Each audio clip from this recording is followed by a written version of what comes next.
சில நாட்களுக்கு முன்னாடி நாம எல்லாரும் ஒரு பயங்கரமான தாக்குதல் எதிர்கொண்டோம். அந்த தாக்குதல்ல நம்ம நாட்டு 42 வீரர்கள் வீரமரணம் அடைஞ்சாங்க.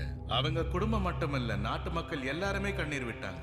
அன்னைக்கு ஏன் நாட்டு மக்கள் என்கிட்ட பதில் கேட்டு வற்புறுத்தினாங்க.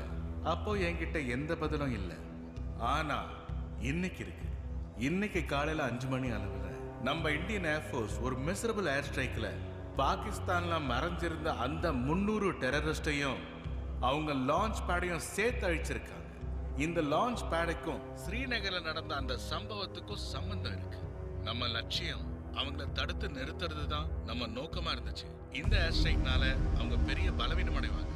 ஆனா நம்மளோட நோக்கம் நம்ம நாட்டோட மக்களை பாதுகாக்கிறது தான். இந்த வாக்குறுதியில நாங்க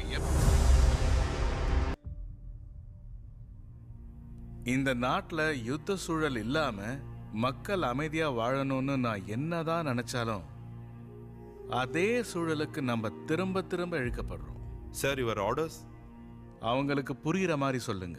அவங்க அங்க நிம்மதியா இருக்கணும்னா நம்ம பைலட்டை நம்ம கிட்ட சீக்கிரமா ஒப்படைக்கணும். ஒருவேளை அவங்க அதுக்கு ஒத்துக்கலன்னா? அப்போ என் சைட்ல இருந்து நான் உங்களுக்கு ஃபுல் ஃப்ரீடம் தரேன். என்ன பண்ணுவீங்க ஏது பண்ணுவீங்கன்னு எனக்கு தெரியாது.